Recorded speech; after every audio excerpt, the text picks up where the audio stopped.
skyscraper. Here it is again now in clear view on our left. Now, all the kids, all of our younger passengers, who's seen the Disney movie Enchanted? Nobody knows Enchanted? Alright, there we have a few younger passengers in the back who know Enchanted. That is where the climactic scene with the dragon from Enchanted took place, was on the green spire of the Woolworth building. Now, straight ahead, we have the crown jewels of New York City transportation. We have the three great bridges. This first one, the oldest and the most beautiful, who can tell me what bridge this is? Yes, indeed, we got the one and only Brooklyn Bridge. Anybody walked it? Oh, you gotta walk the Brooklyn Bridge. Anyone planning to walk it? It's good stuff, yes indeed. On a bright, beautiful day like today, it gets really breezy up there. And when you're touring with me, it's breezy, but it's all hot air. Up there, you're gonna have some nice, cool breezes. Walk from Brooklyn towards Manhattan, so you've got the skyline in front of you. The bridge itself is beautiful, the view from the bridge is beautiful, and it's free. How many things have you done for free since you came to New York? Whatever you hear about us coarse, vulgar New Yorkers, the fact is our favorite four-letter word is free. We don't get to say it as often as we'd like. So I definitely recommend a free walk across the Brooklyn Bridge. Now, everyone knew this was the Brooklyn Bridge, but what about that blue bridge? What's that one? That's the Manhattan Bridge. And further up in the distance, the Williamsburg Bridge. And here is how you remember which one is which. One of the cars you could drive across these bridges is a BMW. Brooklyn, Manhattan, Williamsburg. BMW from south to north. Now you will never forget which bridge is which. Long after the information is no longer useful, BMW will continue to haunt you. Why am I remembering Brooklyn, Manhattan, Williamsburg? Because I just planted it in your brain. So as we go under the Brooklyn Bridge, we have a more uninterrupted view of the Manhattan Bridge. It'll be on our left. Manhattan Bridge leaves Brooklyn, goes over the river, empties onto Canal Street. Canal Street is the main artery of a very important neighborhood. Anyone know the neighborhood? You can't see it from here because the bridge goes a quarter mile inland. Canal Street goes straight into Chinatown. Chinatown, of course, really, the Manhattan Chinatown is three Chinatowns in one. There is tourist Chinatown. There is New Yorkers Chinatown. And then there is China. Tourist Chinatown is Canal Street. That's where you get your knockoff shopping. Anybody do that yet? Your knockoff shopping, you get your lower priced imitations of styles made popular by Ferragamo, Prada, Armani, Valentino, Versace. Name your fancy Italian designer of choice. They've got Gucci, Pucci, Lucci, Pucci, Smoochie, and any other Uchi you can think of. Bear in mind, a good amount of this is illegal. So be careful about that. There's an important difference between knockoffs and counterfeits. A knockoff is one manufacturer's imitation of another's style. A counterfeit is when you pretend to actually be that other manufacturer. Shop for knockoffs, not for counterfeits. Now, as you walk east towards Mott Street, you get to New Yorkers Chinatown. Mott Street is where you get all the best restaurants, great food, Wo Hop, Peking Duck House, Mandarin Court, and Hop Keys, delicious. Further east, though, towards the bridge, you get to the part of Chinatown where the shopkeepers and their families live. You can walk for blocks and blocks without seeing any English lettering on the signs at all. That's China. That's like going back to the old country. It's great. Today, New York is the largest Chinese population anywhere in the Western Hemisphere, including San Francisco, which formerly held the title very proudly. They'll tell you they still have it. But Chinese immigration into New York in particular continues to grow, and it's overflowing into the surrounding neighborhoods. Little Italy is getting smaller, the Lower East Side is getting smaller, Chinatown is getting larger. Now, the neighborhood next to us here on our right is the financial district. This is where you have a lot of banks, brokerages, investment firms, etc. Lots of businesses popularly thought of as Wall Street businesses, even though only a few of them actually have Wall Street addresses. You can hear the rotors going here. We got a landing coming in at the downtown heliport. See a lot of helicopters over New York at any given time. News choppers, police choppers, Coast Guard choppers. Here at the downtown heliport is where you can take Liberty Tours helicopter tours. $150 per ticket for a 15-minute ride. Sounds exorbitant, but I'm told it's an irreplaceably unique way to experience the city. So let me ask, do I have any fellow New Yorkers with me up here? Is anyone doing their own town? Nobody from the city up on the top deck? I know I got a couple downstairs. Oh, there you are. Excellent. What borough? What borough? Ah, Manhattan. Yes, excellent. So, are you also a New Yorker? No, where are you from? Oh, splendid. Now, is that the confusing one or the easy one? Between the two twin cities, one of them is supposed to be really easy and one's supposed to be really... Which one is Minneapolis and St. Paul? Is it easy to find your way around? In which city? Really? Somebody I know who lives in Minneapolis said that in one of those cities it was very simple and easy, grid, you could find your way around. And in the other, the way the city was established was that they took two monkeys and they poured whiskey down their throats and set them loose. And wherever they went, that was where they put the streets. And whatever sound came out of their mouths, that was what they named the streets. But I can never remember which city was which on that. Alrighty. Well, let me see. We got one New Yorker up here. Who's from the U.S.? Do I have a lot of U.S.? Not too much? A little bit? Okay. North America. We can add Mexico and Canada. Who's North America? Alrighty. Now we're getting some hands. Good, good, good. Do I have anyone up here from South America? Any South... Oh, where are you guys from? Brazil. Oi. Obrigado. Good to have you. Any other South America? Where are you from? Colombia. Bogota. Excellent. Did I see others in the back? No? Other South America, where are you guys from? Brazil! Also Brazil. Are you traveling with these guys or just coincidence? Alrighty. Do I have anyone on board? Oh, here we go. Switzerland.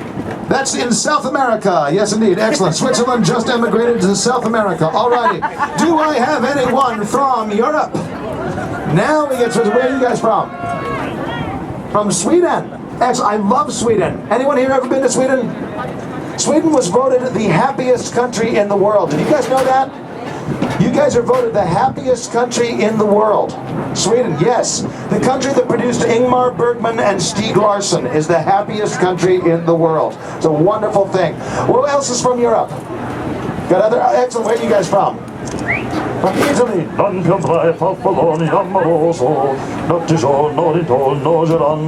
It's the great curse of my life. I look like Pavarotti, but I don't sound like Pavarotti. Yes, indeed. Do I have anyone on board from Asia? There we go. You knew where I was going with that. Where are you from? From... Canada is in Asia? When I asked for North America, I needed your hand. Yes, indeed. Do I have anyone over here from Asia? No one is from... There you are in the back. Where are you from? China. Ni hao. Excellent. Where are you from? From Hong Kong. Ni hao. The only other thing I know how to say is xie xie and xiao fei.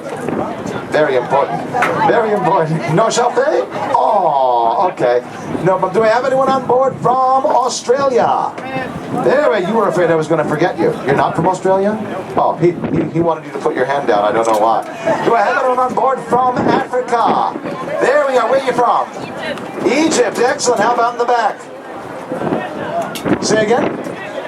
Tunisia. All righty. Where are you guys from? Morocco. I got a lot of Africa today. This is fabulous. Ladies and gentlemen, look at what we have.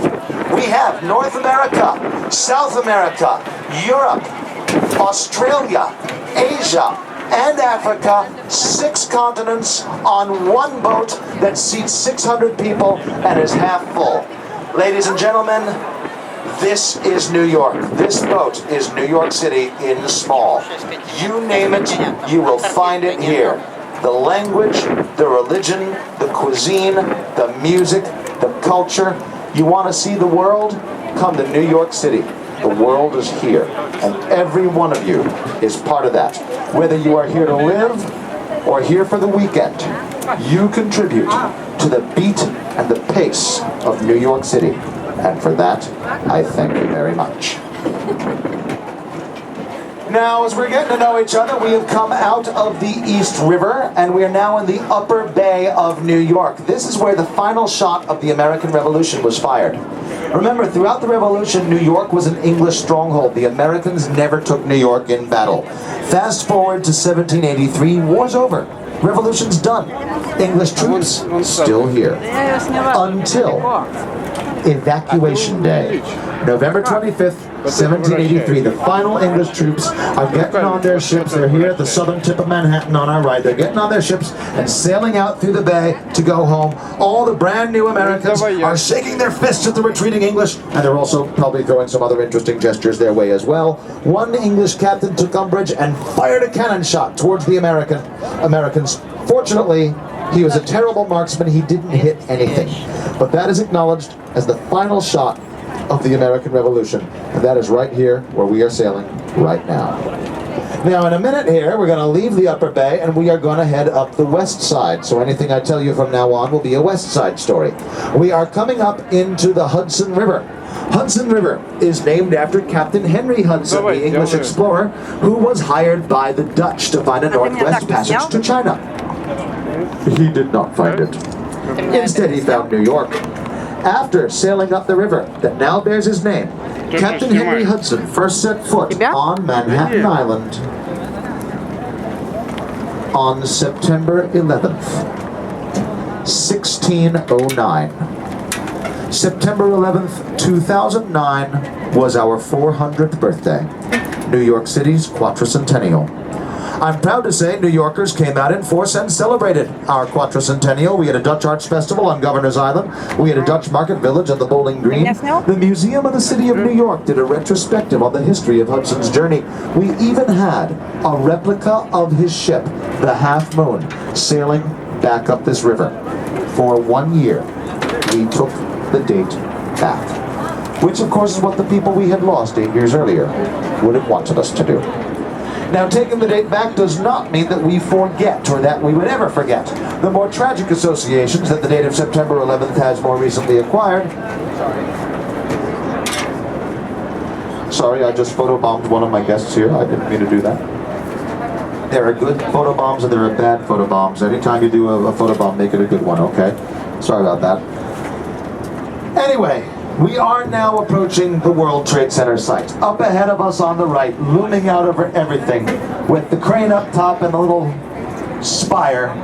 This is the in-progress construction of Tower Number 1 of the New World Trade Center, scheduled to open in 2014.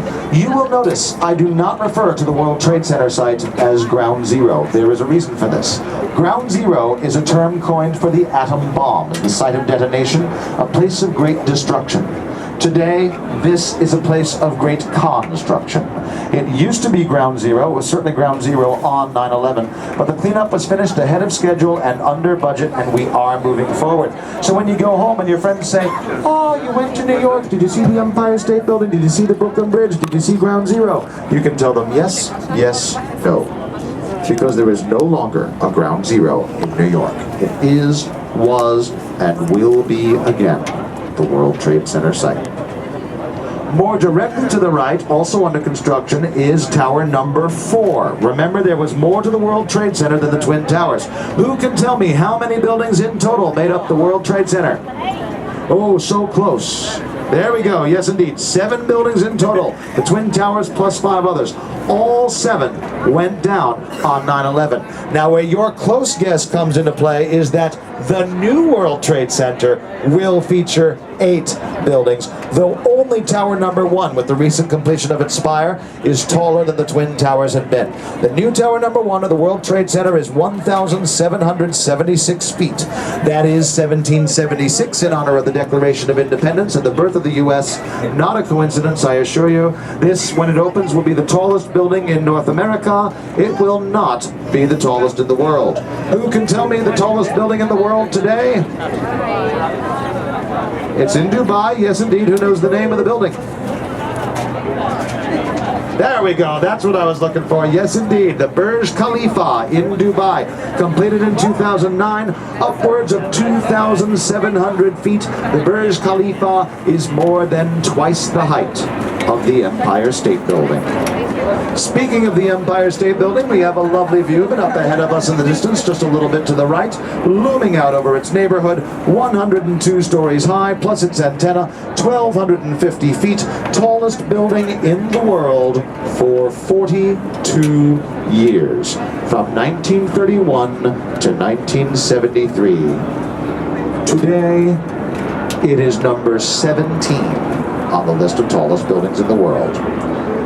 To the right of the Empire State Building is a smaller, similarly structured building with its beautiful chrome steel spire gleaming in the sun. This is my favorite building in New York, the Chrysler Building.